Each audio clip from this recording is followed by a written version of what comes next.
Hello, viewers and subscribers. Welcome to Blackford's Art of Learning.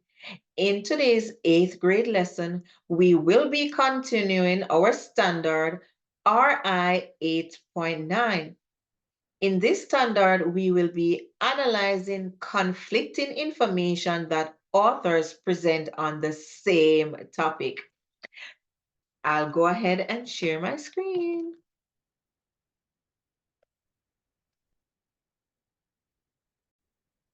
So welcome to middle school. And we will be following our learning pathway today. And our quote for today is, "The future belongs to those who believe in the beauty of their dreams," by Eleanor Roosevelt. All right, here's our standard that we worked on in our previous lesson, RI 8.9. Analyze a case in which two or more texts provide conflicting information on the same topic and identify where the texts disagree on matters of facts or interpretation.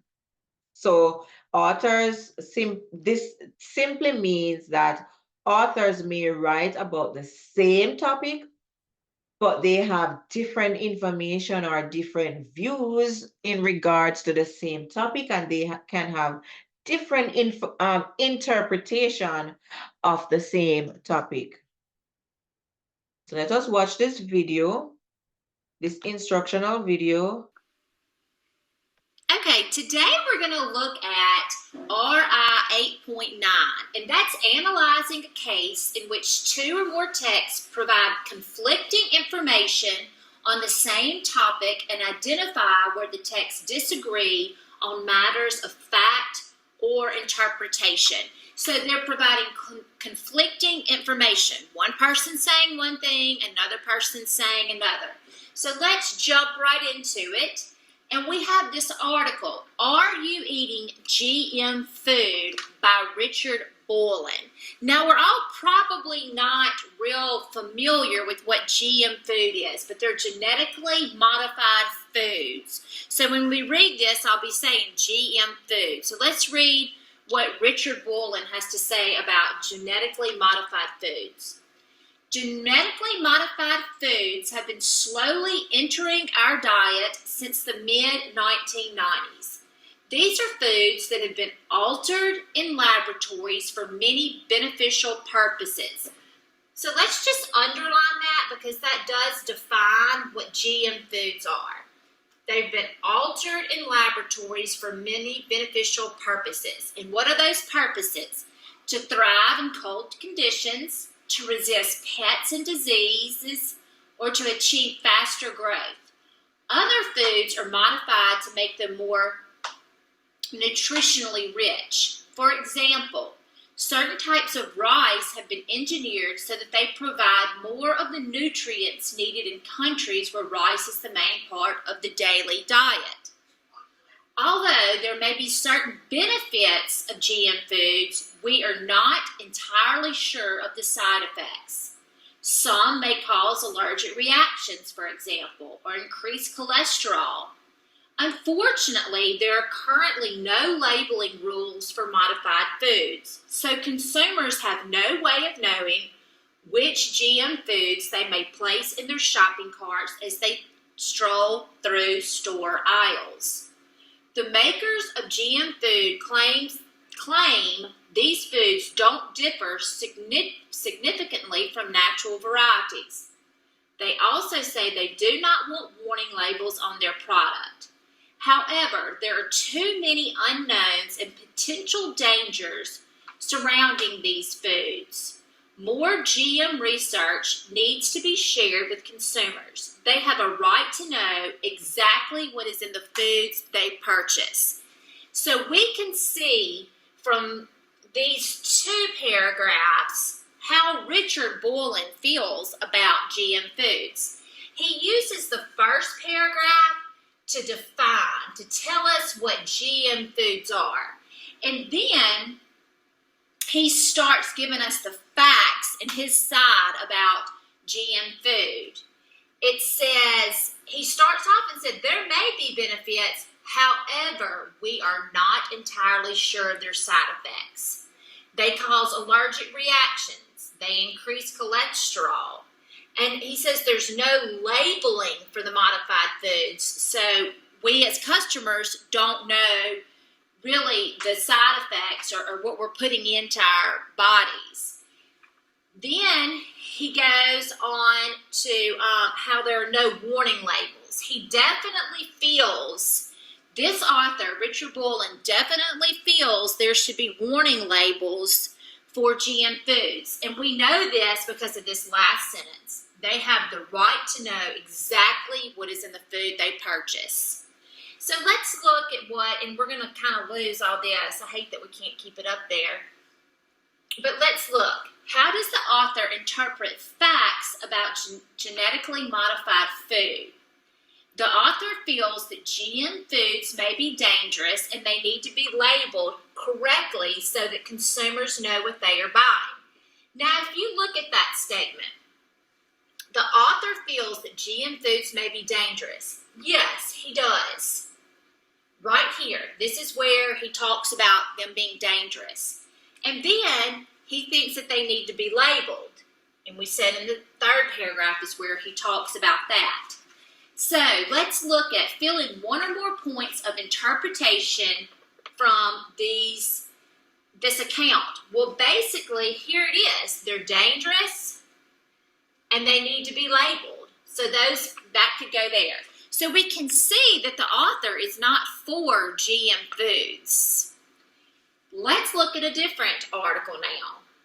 Let's look at a conflicting article. An article that is written by someone who sees it differently than Bullen did. Right off the bat, we can tell they have conflicting ideas by their titles. Let's real quickly scroll back up. Are you eating GM food? He poses a question, but you see what she does in her article. She says that they're superfoods. GM crops are superfoods by Sharla Silva. We can tell that she's for them because she calls them superfoods. With the world's population projected to reach 9.3 billion by 2050, what is everyone going to eat? Genetically modified superfoods may be the part of the answer. These are plants that have been modified to be more resistant to pests, cold, diseases, and drought. The benefits of these genetically modified superfoods are endless, and they could be vital to supporting our growing world. Some people are concerned about eating foods with altered DNA, fearing that there may be unknown side effects. However, GM foods do not differ significantly from natural foods, and there is no reason for not moving forward with their development. Very quickly, there's one sentence in here that they both agree on, and that's the same in both accounts. They both say, we'll use green, these are plants that have been modified to be more resistant. They both define GM foods the same way.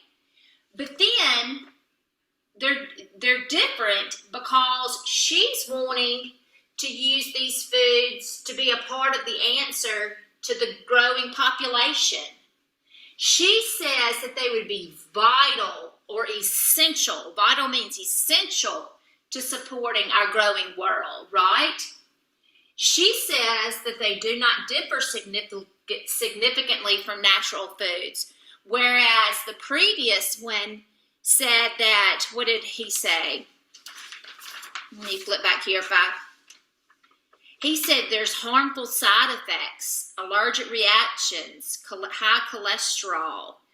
There's too many dangers and unknowns, is what he says. But she says they don't differ significantly from natural foods, which means they're not that different from foods that are grown naturally. We can see that these two authors definitely have a conflicting point of view about GM crops or GM food. Which statement best explains how the two authors disagree? So let's look. Boylan thinks that GM foods may cause allergies and should be labeled, but Silva sees only the benefits of these foods. Well, this does sound pretty good because we know up here we said that Boylan says they cause allergies and they need to be labeled. And Silva talks all about the benefits, how they're vital to supporting our growing country. So this one looks pretty good. So we'll kind of just leave that one right where it is. But let's go on and see. Silva believes that GM foods are superfood, but Boylan thinks GM foods can only cause harm. Well, she does believe they are superfood, and he does believe they're harmful, but the word here that's tricking you up is only cause harm. He does list a few things that, let me go back and kind of look in my paper. He says, although there may be certain benefits of GM food, so he doesn't talk about them only causing harm. So this is clearly not our answer. No. And remember, when we're finding this, we have to find the best. Boylan believes that GM foods may have some important benefits, but Silva believes that the benefits of GM food are not significant. Well, we can immediately cross this off because we know that Silva, she believes they are significant. So that not throws us off there. So this is definitely not an answer. Silva thinks the unknown dangers of GM foods are a major concern, and Boylan feels that GM foods are safe. Well, basically here they've just got them mixed up because Boylan is the one that thinks the unknown dangers of the food are a major concern. So this is not your answer. So A is clearly your answer, and we can see how they differ in their opinion on GM foods. Okay, boys and girls, I hope you have listened to this little over 10-minute video and you saw how this teacher compared the two stories and she analyzed the conflicting points in these two stories. Okay, let us move on.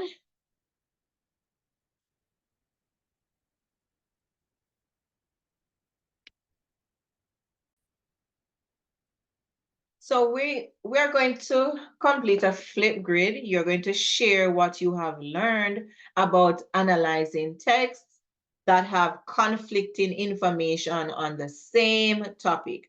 So go ahead and click on this picture of Flipgrid and you'll hit the record button. But first, make sure you read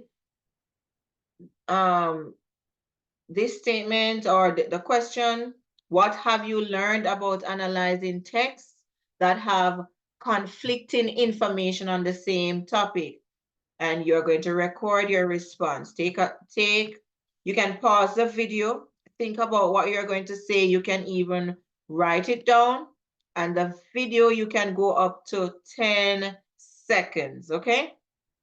So here is an example. Hello, everyone. I have learned that people often draw conflicting conclusions based on the same evidence. Authors are no exception to this. Two authors may disagree about the same facts or other different interpretations or explanations of what they observe. As a reader, we need to compare texts on the same topic carefully to understand how and why authors' interpretations are different. So, authors may bring their own interpretation to a topic, right? So, two authors can write about the same topic, but they have different perspectives, different point of view, or different interpretations. All right. So let us continue. We're going to learn more about our lesson today. And we're going to select someone to read for us using the picker wheel.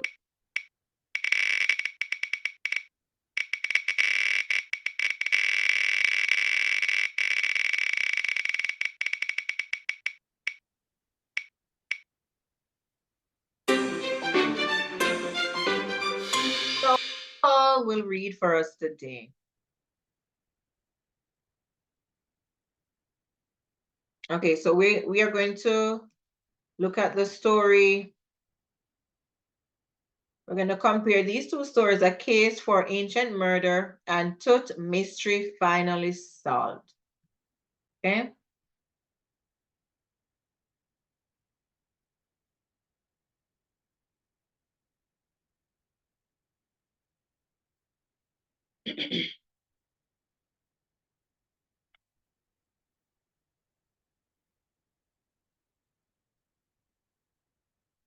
Okay, so it says, read the two scientific accounts about King Tutankhamen. Use study buddies and the close reading to guide your reading of the text. It says, based on the title of the account, I know that the author is going to try to prove something. As I read, I'm going to look for points the author makes to support his case. And this is a scientific account, right? And the close reading, it asks us to underline the sentence at the beginning of the account that states the author's view of King Tut's death. Okay. A Case for Ancient Murder by Yuan Moya, October 7, 2002.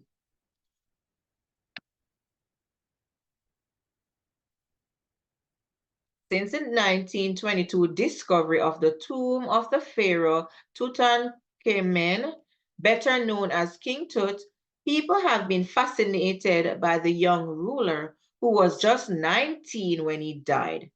His tomb and some of its contents suggest that his death was sudden and unexpected. But was it illness, accident, or murder? If we look at the evidence, it becomes fairly obvious that the boy king met with foul play. So it says, underline the sentence at the beginning of the account that states the author's view of King Tut's death. So the author thinks that his death was foul play. So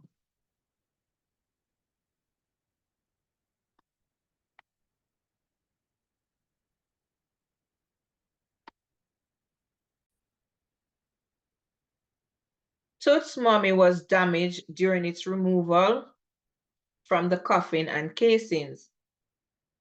And the first expert to examine it in 1925 found no obvious case of death. However, when the body was x-rayed in 1968, a key piece of evidence was discovered, a piece of bone floating inside Tut's skull. Experts believed it could be evidence of a fatal blow to the back of the young pharaoh's head. There were certainly people close to Tut who would have benefited from having the king out of the way. Greg Cooper, a former FBI profiler and police chief, and Mike King, head of police crime analysis unit, have focused on a few key suspects: Tut's chief treasurer, his military commander, his wife, and his prime minister. Though the use of forensic science and by studying historical records and evidence from the tomb, Cooper and King were able to rule out all suspects except Tut's prime minister. Cooper and King concluded that he had the most to gain from Tutankhamun's death since he went on to rule as pharaoh. Whether or not it was he who killed Tut is still being debated, but we can be fairly certain that the young pharaoh was indeed murdered. Further investigations and technological advances will soon prove that the young pharaoh did not succumb to a tragic illness or an unfortunate accident. And even after over 3,000 years, the truth deserves to be known. All right, it says circle facts in the account that show how technology has been used to help solve Tut's death. All right. So as I see the word X-ray, I know that's important part of technology. So it says when the body was X-rayed in 1968, a key piece of evidence was discovered and a piece of bone floating inside of Tut's skull. And then let's see any other technology. Through the use of forensic science. Okay. Now let's move on to the next story.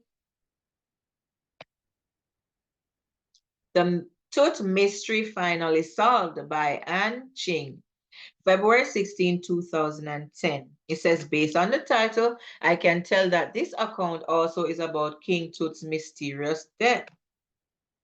This is also a scientific account.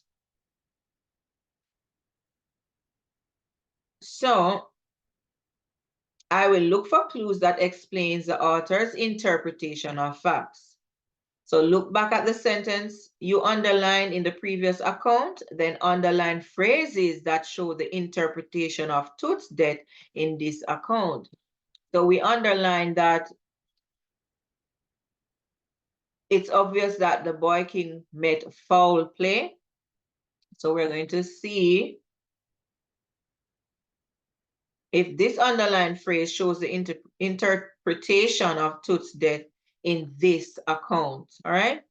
So ever since scientists discovered a bone fragment in King Tut's skull, there has been speculations that the boy king was murdered. But other, more reliable evidence suggests that he was simply a frail young man who had a severe form of malaria and suffered a leg fracture, all of which likely combined to cause his death.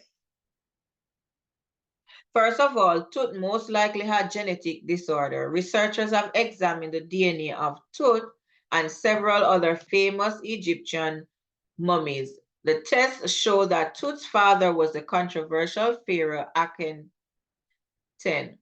They also confirmed that Akhenaten married his sister, a practice common in the royal family because they believe it preserved their divine status. This pairing was the likely cause of Tut's genetic issues. There is also evidence that Tut suffered from a disorder that weakened areas of the bone. Detailed CT scans of Tut's mummy reveal that he had a cleft palate. The scans also reveal an abnormal curved spine and a toe malformation that would have caused pain and swelling. This sheds new light on the 100 or so canes found in Tut's tomb. He probably needed them to walk. DNA tests on the mummy have also shown that disease may have been a third factor contributing to Tut's demise.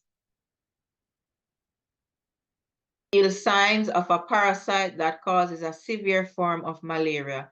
This indicates that Tut suffered from the terrible disease. Put together, the evidence paints a clear picture of a young man weakened by genetic disorders and disease. So despite the more intriguing idea that Tut was murdered, it's much more likely that he was just a very sick boy who died of a natural cause. Science and technology will confirm this sad tale and finally solve the fascinating mystery. So it says underline phrases that show the interpretation of Tut's death in this account. All right, so if we go back to the first part, it said, Other more reliable evidence suggests that he was simply a frail young man who had severe form of malaria and suffered a leg fracture, all of which likely combined to his cause of death. All right, so that's a different interpretation of Tut's death from the previous one. The previous one thought he was murdered or it was foul play, and this one is saying that he died from a terrible disease, right? So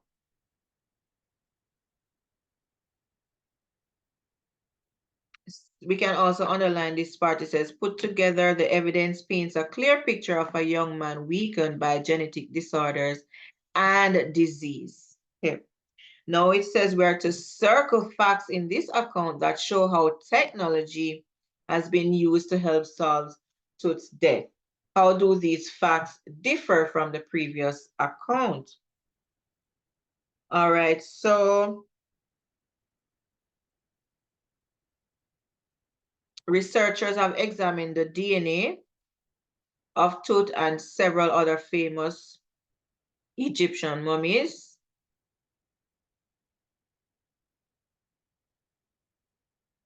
Okay. Detailed CT scan of Tut's mummy revealed that he had a cleft palate. So that's another technology in action right here, the CT scan.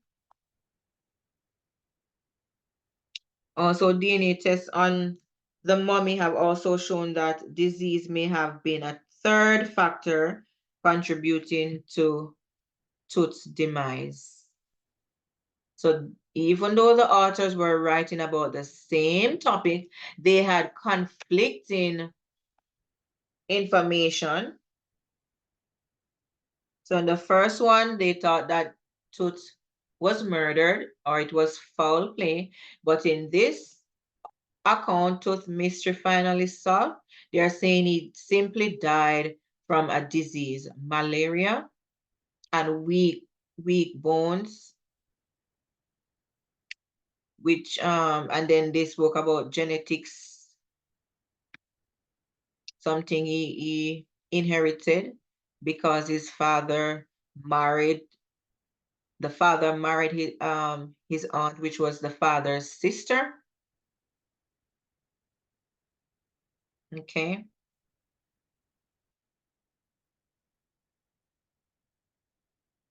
Okay. So let's go ahead and answer the questions that follow. Use the hints on this page to help you answer the questions. Which fact about Tutankhamen do the two accounts agree on but interpret differently? So A, he broke his leg not long before he died. So we're going to use a process of elimination. Pause the video and figure out your answer. So choice A is incorrect.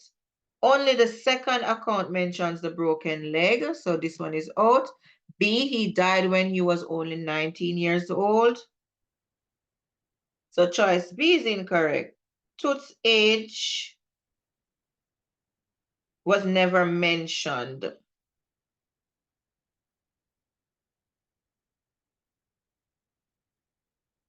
It was never mentioned in the second account. It was only mentioned in the first story.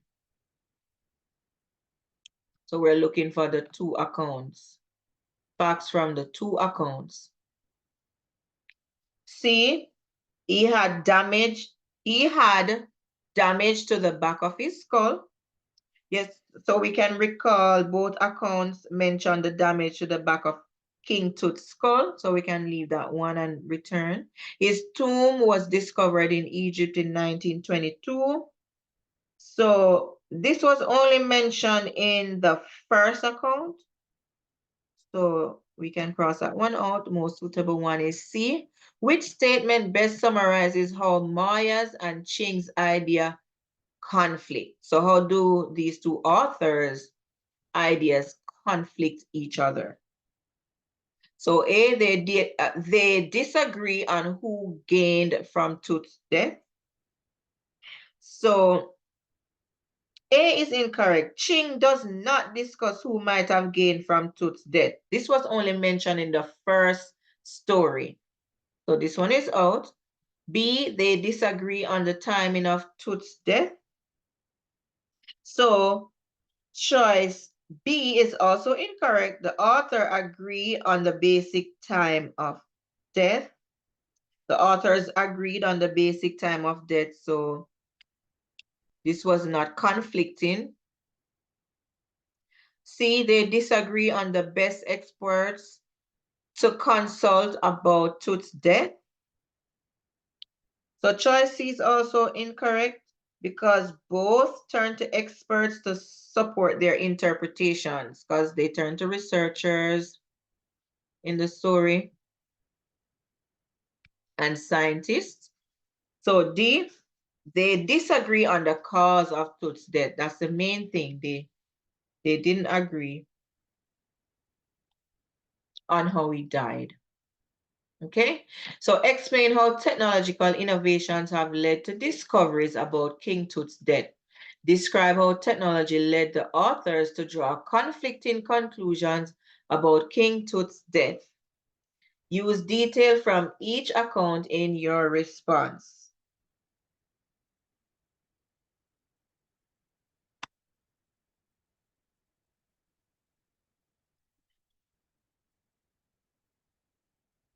So Maya's article explains how technology reveals a possible cause of King Tut's death. Maya also emphasizes the importance of X-rays and forensic science in the search for evidence of foul play. But Ching's article examines the evidence provided by CT scans and DNA tests. Ching uses these results to build a case that confirms Tut's poor health. Both authors use evidence from technological advances to support their conclusions about Tut's death. So you can record your response, you can do an audio recording, or you can type your response to the question. Okay, boys and girls, thank you for all your hard work and dedication during this lesson. Now it's time for us to transition to our small group activity. And here you're going to compare these two texts up for a challenge and the highs and lows of mountaineering. Once you have completed that, you're going to do your common lit activity, the gift of Magi. And you're going to work on this online and submit your work.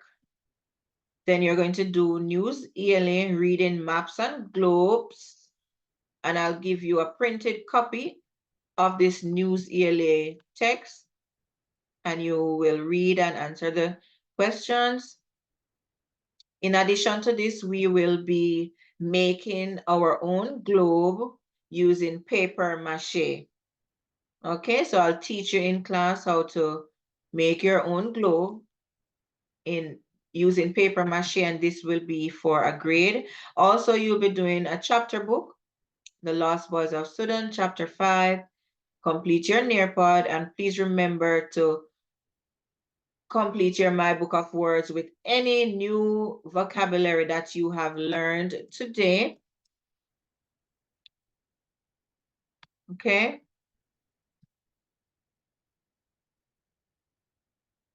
All right.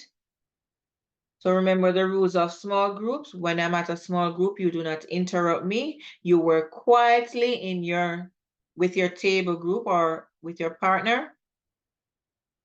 Please remember to use this cooperative learning strategy in your groups or with your partner. Complete your reflection and feedback at the end of completing all the assigned tasks. Here's your student reflection.